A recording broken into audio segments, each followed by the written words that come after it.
Alicia, thank you so much for being on the podcast today. Thank you so much for having me. I was so excited to get this invitation. I feel so honored that you're on the podcast. I love your podcast and think what you do is so cool. So to have the opportunity to interview is really special. I like being the person who asks the questions more than the person who answers the questions. So I'm the same. Well, so I like to start every interview by asking guests, as a kid, what did you want to be when you grew up? I love this question. And I have two things I wanted to be when I grew up. Either wanted to be an actress, probably like a stage actress. I wanted to do musical theater, or I wanted to run for public office. Mm-hmm. And I imagined if I were going to do the latter, that I would go to law school, get a law degree, practice law for a few years, and then run for office, which really is a way of saying that I thought I was going to replicate my father's life instead of living my own. So there was something special about maybe that connection with your dad? There was something special about that connection with my dad, but I think it was more about the fact, my mom's a public educator. She started as a school nurse. She eventually became a sex ed teacher during the 1980s and early 90s, which was an interesting time to be teaching sex ed. And we'd go to the grocery store and kids would come up to her and be like, "You taught me the only useful thing I learned in high school." And then she became a crisis counselor for kids who were in crisis. And my dad, when I was growing up, was the mayor of our small town. He eventually went to the state legislature in New Jersey. He went to Congress in 1892. He's now in the US Senate. And so there was always this ethos of service and coming to work with a heart of service. And so that, I think, is really what pulled me more than anything else. Yeah. It wasn't valued to make money. It wasn't valued to have some type of splashy career. It was very much about serving others. That's beautiful. And how do you think all of that connects to what you do today? I've thought about this a lot and no one's ever asked me. So thank you for asking. In some ways, I think it is a marriage of things that I loved in the sense that it has some of the production and performance elements of theater that I always loved, which is you have time to sit and think about how you're going to tell a story and share information. You always have the audience front of mind. And I also always liked about theater that it was like doing the crossword in pen. It's something that I love about live television. Like you do it, and if there are mistakes, you kind of live with your mistakes and you can come back on and revise and extend later, but it's done. And live television has that same element. And then I've very much come to the journalism work that I do with that heart of service that I grew up with, which is, there is so much happening in the world. There's so much we're being asked to process. And we rely on trusted people to help us make sense of it all. I mean, to make sense of monkeypox and COVID and threats to our democracy. I mean, we are living in heavy times. And so to me, to be able to walk people through that and give them context is to me really a calling. And then you also have the podcast, which is also a beautiful way that you serve the Latina community. Yeah, I mean, that is my baby, Latina to Latina podcast, if you don't listen.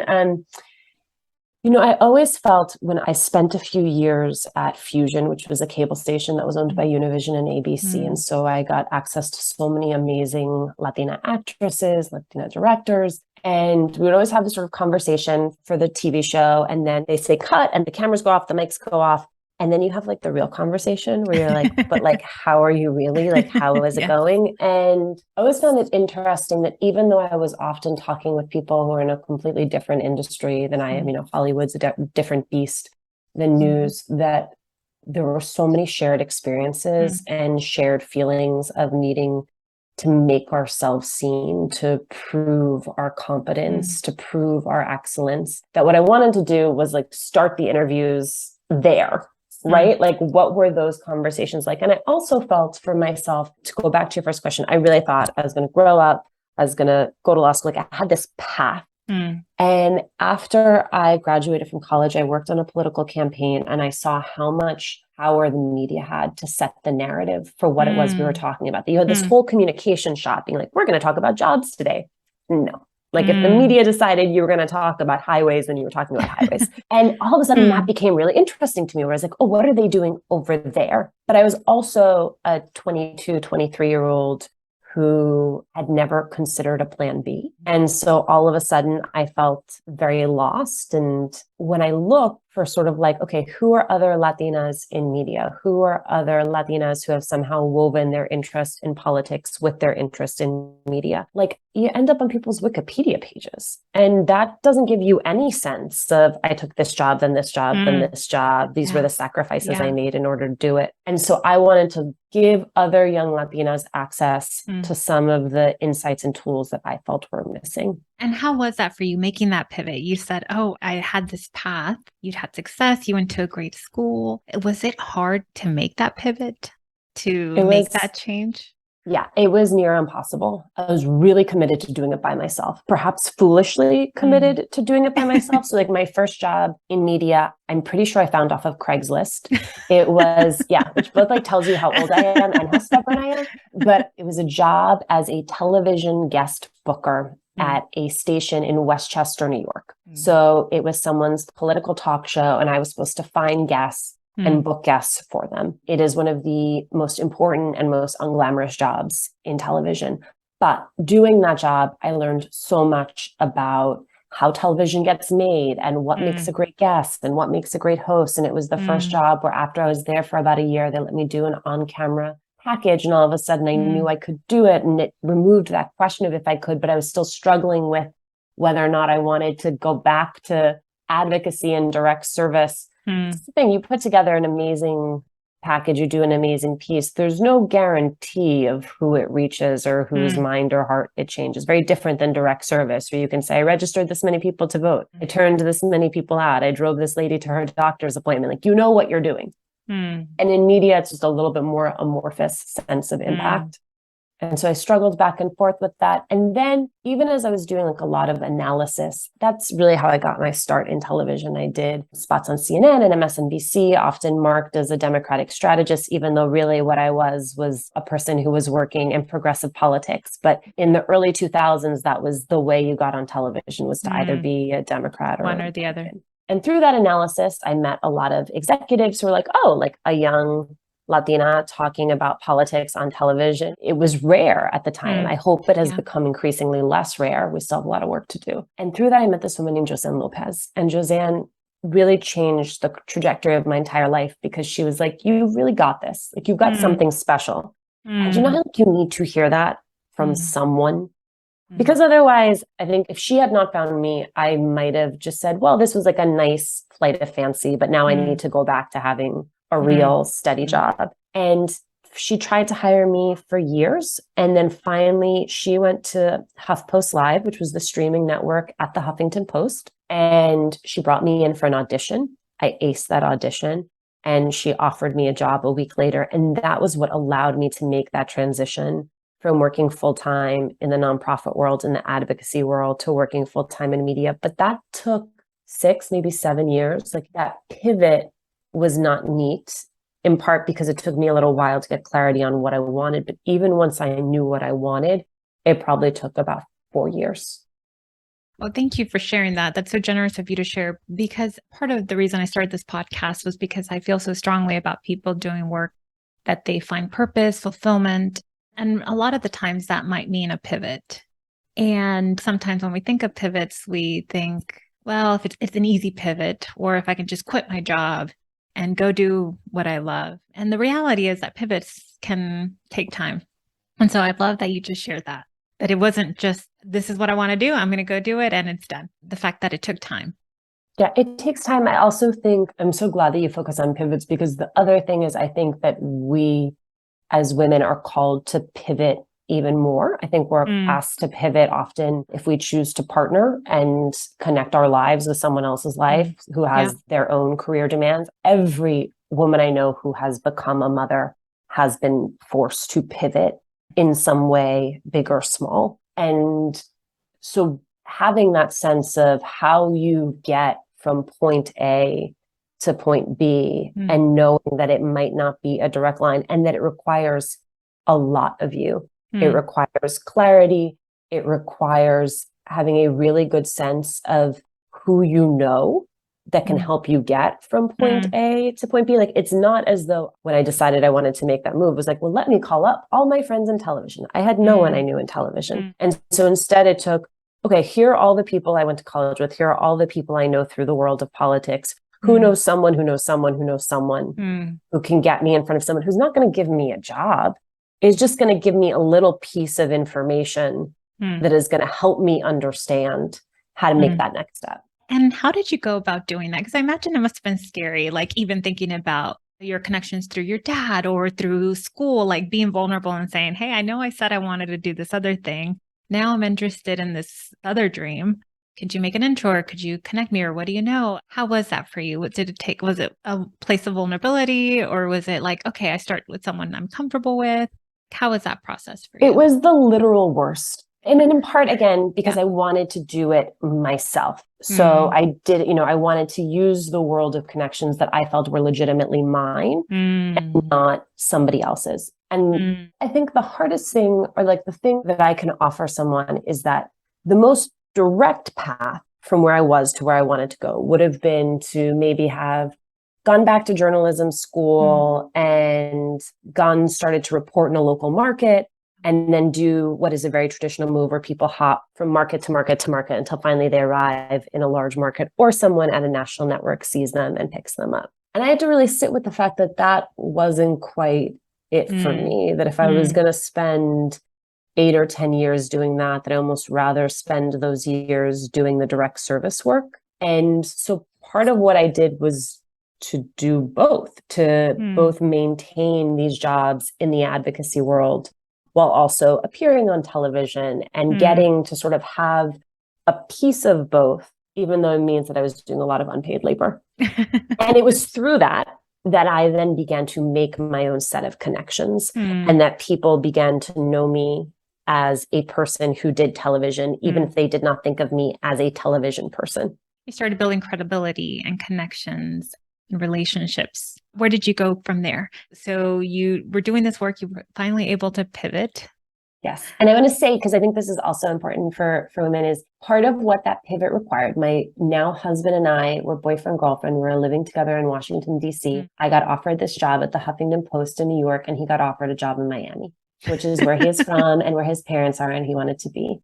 And we did something that I think for a lot of people is unconventional, which is we knew we wanted to stay together. Like, we knew we were ultimately going to be together. And we just said, okay, I'm going to go to New York and you're going to go to Miami, and we'll do this for a year and we'll just figure it out. We'll have enough faith in ourselves that we can figure it out. Where I think a lot of people were like, you're 29, you keep saying you guys want to get married. Like, what is this? And it took pushing that out and being like, you're not in this relationship, so you don't matter. And a year almost to the date I took the job, I got offered a job by ABC and Univision to launch my own show at Fusion, which was based in Miami. And so I moved to Miami, which was really hard for me because my entire life was in New York and New Jersey, aside from Carlos, my now husband.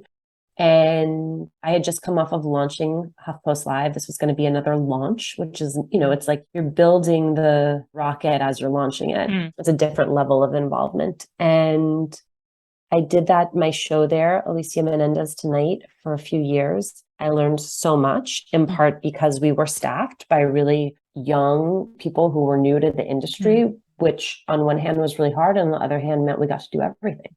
So I got to get my hands dirty in graphics and in how a rundown is built and which guests get booked. And I also was a de facto manager in a lot of ways, if only by age and seniority, where I was helping to manage a team. And so I learned a lot about management and where some of my weaknesses were when it came to management, where some of my weaknesses were when it came to managing up. So it was a lot of learning. And also learning that sometimes you can do everything right and you can work as hard as possible, and you happen to be working at a cable station that is for millennials, just as an industry is learning that millennials will no longer be watching cable. And just, some of this is luck and some of this is the timing being right. And in some ways, the timing was perfect in terms of my getting that job. And then it was less than perfect in terms of it becoming something that could really launch me to the next level. And then I had a baby. Oh, it brought you to Carlos and gave you a baby. Oh, and motherhood is something that changes everyone who becomes a mom in just so many ways. How did that change you?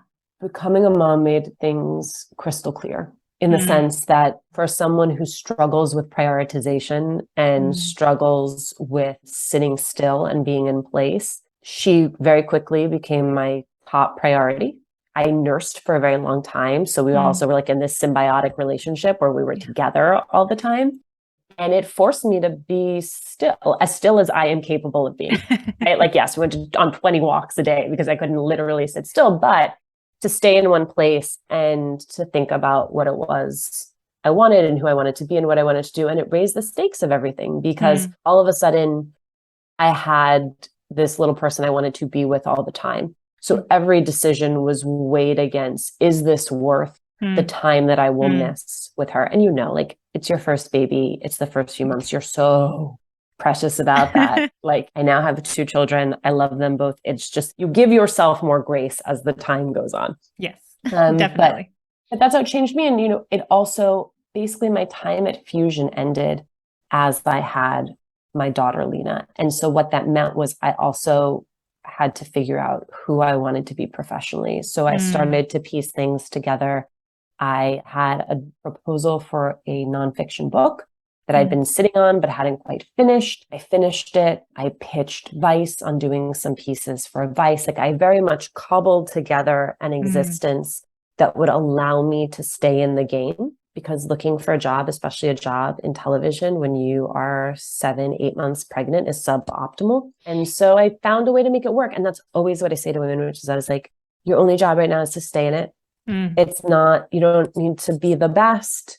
You don't need to make this your season of winning. Like you have to just set the bar at like, I'm going to continue if possible to show up. Yeah. And one of the things becoming a mom did for me, and I think I'm sensing the same with you, is that's when I made my pivot after becoming a mom, because I thought, I know it's not accounting and financial reporting. I know I really want to do coaching. And if I'm going to be spending time away from my daughter, I want it to be meaningful and an example and all of that. So it sounds like you still loved what you were doing and you were figuring out ways to keep doing it while also making sure that your daughter was a priority.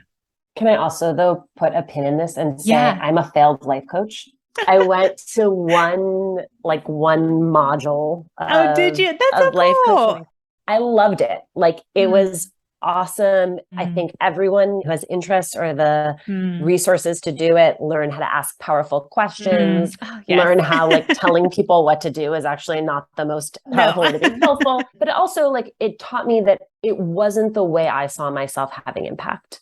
Right? Like working one-on-one with people was deeply rewarding, but also it helped me clarify that I wanted to be a macro person and wanted to hire a life coach. That was also like the other thing where I was like, this is great. I need this help, but I so respect the work that you do. And I think it's one of those things I often think needs a rebrand, right? Like people don't understand what coaching is, but there's so many times where I'm just like, what you need is a coach. Yes. When I first started, I thought, I'm calling myself a life coach. And then that didn't seem to do as well with people, I think. Now I've pivoted. I do career coaching, executive coaching, and there seems to be a little more totally cachet in that. Well, because part of what it is, and they always, of course, bring in other coaches to sort of tell you what it's going to be like. And one of the things they tell you is, sure, like, yes, people hire you to be their career coach, but then you sit down and like people are crying to you about their wives. Like it's all life coaching. Yeah. Yes. You can't separate them, especially No. Oh, I love that. Well, and then it probably helped you with your interviewing as a journalist and doing the work you do. Absolutely. And it also helped me. I think one of the most powerful things I took away from life coaching was, what you want to do. Like everyone kind of knows what they want to do. And it really comes down to whether or not you are brave enough to say it out loud. And of course, that was powerful from myself. It's also been powerful as I interview people where it allows me to sort of see them as they see themselves, which is, most of us believe we have untapped potential and that we have more to offer than is being asked of us. And so I think when you reflect that back at people, you get a deeper sense of connection, and you get that in turn.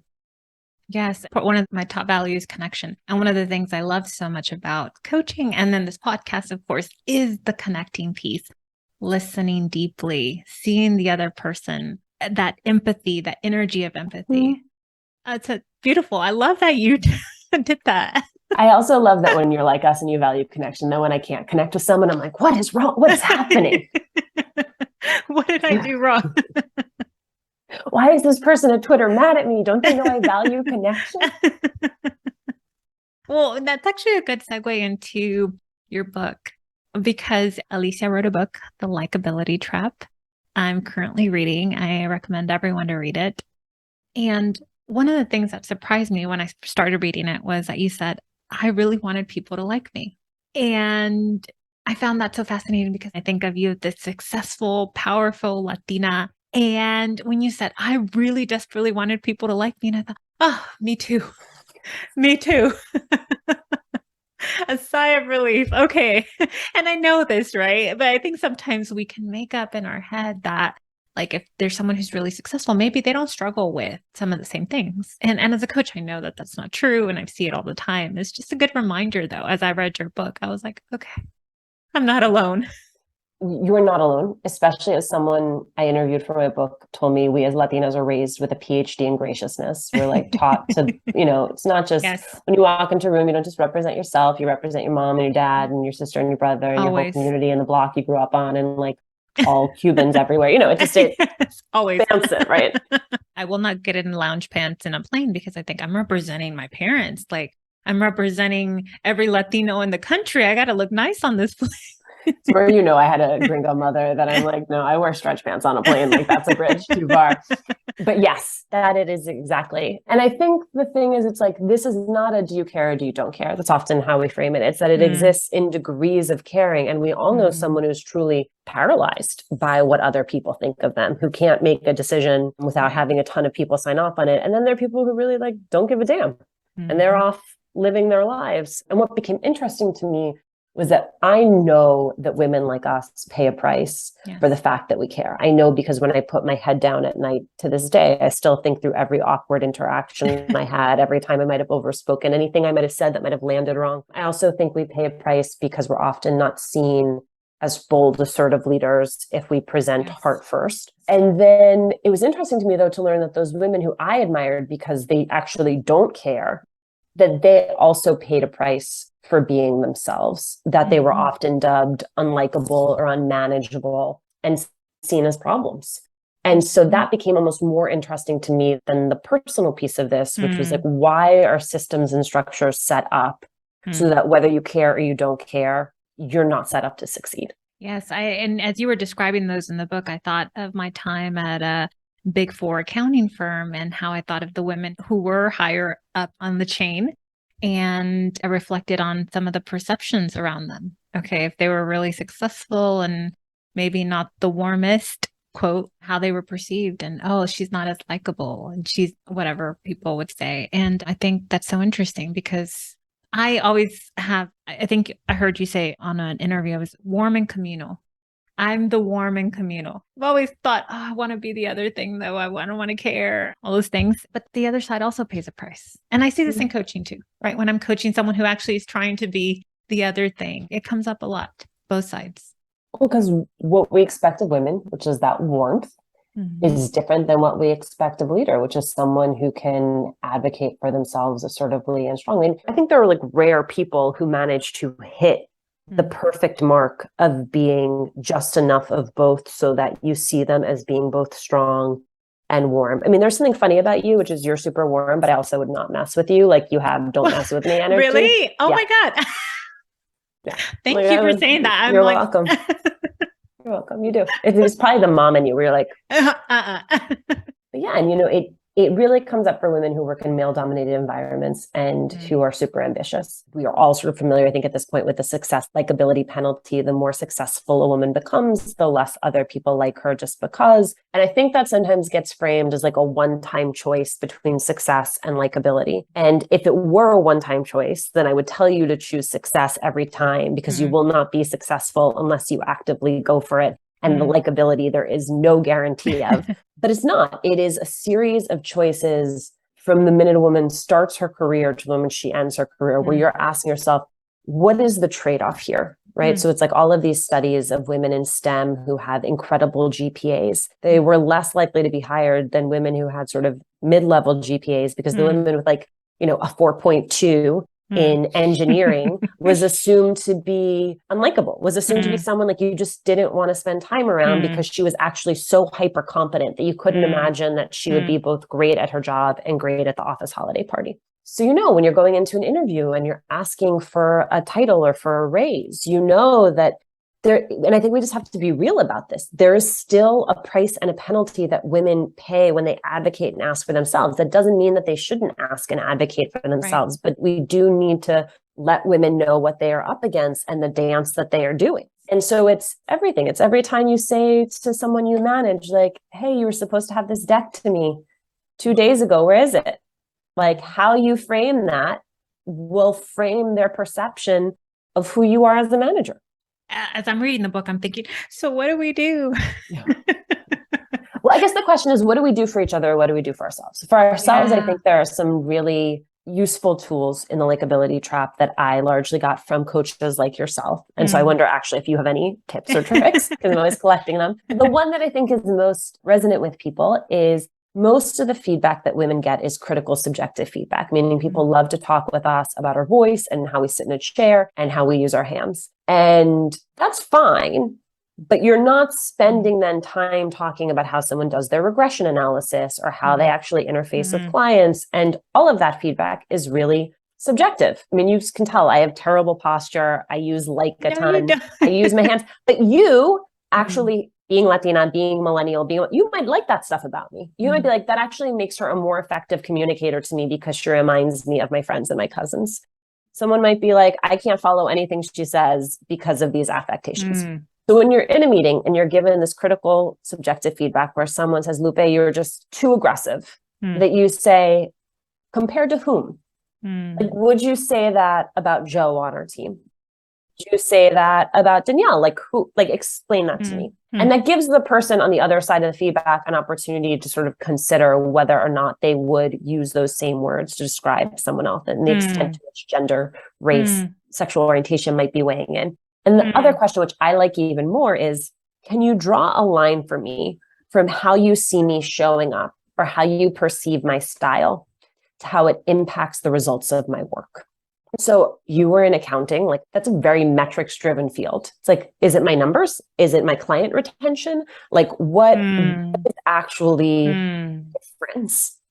And I think what is hard is sometimes there's a difference. Sometimes someone might say, sometimes you are so assertive that you don't give other people a chance to speak. And that means that projects are less communal in nature. Someone might say, I know you pride yourself on being deliberate, but sometimes that shows up as indecision. 2 weeks ago, I needed you to give me edits on this and it took you longer and it meant we were late in delivering what we needed to deliver to the client. Okay.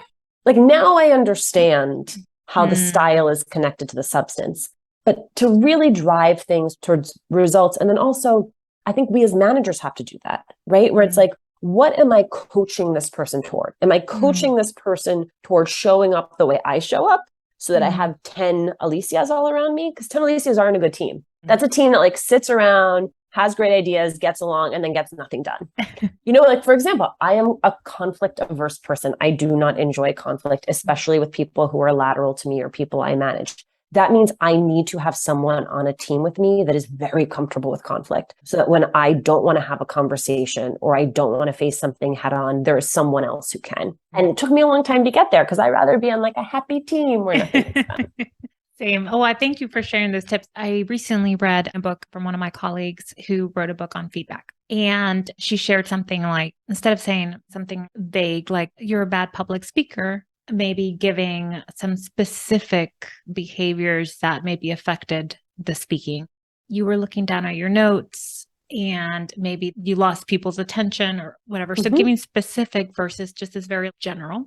And I love that you just said, and connected to draw that line to the results. There's like this other piece to it. And how is that affecting the results? So there's meaning to that. Okay, the reason why you don't want to look down at your notes is because Because you lose eye contact and then people don't stay engaged. Like, yeah, that's a very substantive thing. And that's a piece of feedback that would be given to a man just as easily as it would be given to a woman. I love that. Well, Alicia, it has been such a pleasure to get to talk to you today. I'm so grateful. You are so likable. Thank you. You know, I'm going to take it. I'm going to go to bed happy tonight. Thank you. The way you connect with, you're just so present. I've loved this conversation so much. This is awesome. And I love what you are building and doing. So thank you so much for letting me be a part of it. Thank you so much. Where can people learn more about you, find your book? Tell us all the things.